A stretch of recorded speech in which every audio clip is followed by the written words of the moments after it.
Periodo. Se establece a partir del 11 de noviembre de 1918, al finalizar la Primera Guerra Mundial, y el 1 de septiembre de 1939, al iniciar la Segunda Guerra Mundial. La Primera Guerra Mundial tuvo efectos bastante graves para el continente europeo, considerando que al menos 10 millones de personas murieron, y al menos el doble de ese número resultó herido en distinto grado. ¿Consiste todo esto?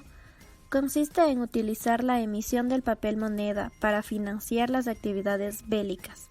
La emisión excesiva de billetes, aunada a la reducción de la capacidad productiva en los principales países, contribuyó a brotes inflacionarios. Algunos países experimentaron una inflación desbocada, cuando sus gobiernos intentaron ayudar al proceso de reconstrucción a través del gasto público.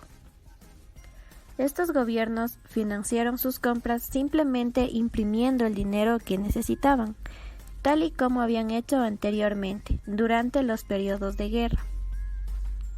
El resultado de todo ello fue un fuerte aumento en las ofertas monetarias y en los niveles de precios. En el periodo de 1918 y 1923, Alemania y algunos otros países sufrieron episodios de hiperinflación que no tenían precedente en la historia. Los intentos de volver al patrón oro, mecanismo de ajuste real bajo el patrón oro, base moneda, tasa de interés, Producto Interno Bruto, inversión extranjera. La economía de guerra consiste en la sustitución del mercado por la planificación centralizada, que se subordina totalmente al esfuerzo bélico. Sistema monetario internacional. Regímenes cambiarios de Estados Unidos en 1918, en Gran Bretaña en 1929, Francia en 1928. Fracasaban invariablemente. Los países que pretendían volver al patrón oro no sabían qué paridad garantizaría el equilibrio externo. En ese periodo fue desarrollada la teoría de la paridad del poder adquisitivo, como un método para determinar el tipo de cambio de equilibrio. El periodo 1929 y 1939 es conocido como la Gran Depresión, ya que fue el peor descalabro del sistema capitalista que ha ocurrido hasta la fecha. Según muchos analistas, en ese periodo, el manejo de la política monetaria y la ineficiencia del orden económico internacional contribuyeron a una terrible época de crisis, con el colapso del sistema bancario en Austria. En 1931, las principales naciones abandonaron el patrón oro. En resumen, a comienzos de los años 30, la economía mundial se fue desintegrando cada vez más en unidades nacionales autárquicas. En 1934, Estados Unidos implantó un patrón oro modificado. El valor de la onza de oro se fijó en $35. Todos los intentos de regreso al patrón oro derivaron en recesiones e inestabilidad política. Para resolver sus problemas de desequilibrio interno, muchos países recurrieron a devaluaciones competitivas. La depreciación de la moneda, al igual que la política arancelaria, se conoce con el nombre de política de empobrecimiento del vecino. Cuando beneficia al país que la practica, solo en la medida en que la empeora son las condiciones económicas de los otros países.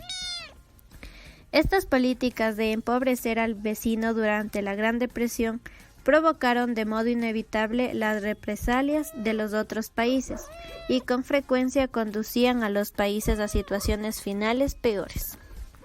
Las fuertes turbulencias continuaron en los mercados mundiales hasta el comienzo de la Segunda Guerra Mundial, que se dio en 1939.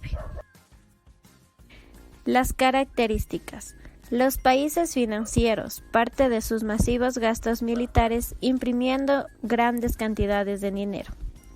Por consecuencia de la guerra, la fuerza de trabajo y la capacidad productiva se redujeron en gran impacto, el cual aumentó de los precios. Se dio la utilización del gasto público para financiar la reconstrucción. Se desató procesos inflacionistas y se vio agravado por el aumento de la oferta monetaria. En el periodo de entreguerras se produce el ascenso de los regímenes autoritarios como consecuencia de la grave crisis económica y social que efectivamente empobrecen a todos los participantes. Durante la Gran Depresión, el volumen del comercio mundial se redujo a la mitad. La libre flotación de las principales divisas en los mercados cambiarios no establecía las paridades de equilibrio. De esta manera sistemática, los especuladores elevaban el valor de las monedas fuertes y bajaban el valor de las monedas débiles. En vista del surgimiento de nuevos centros de finanzas internacionales como Nueva York y París, los movimientos externos del capital de corto plazo se volvieron desestabilizadores. Para empeorar la situación, los países daban prioridad al equilibrio interno frente al externo y no seguían las reglas del juego. Los bancos centrales esterilizaban los movimientos internacionales de capital y de oro, rompiendo así la relación entre la posición de la balanza de pagos y la oferta monetaria del país. La esterilización neutraliza efectivamente el mecanismo de ajuste y hace que los desequilibrios persistan en periodos prolongados. Muchos historiadores consideran que la crisis económica y el caos monetario de la década de 1930 contribuyera a la Segunda Guerra Mundial.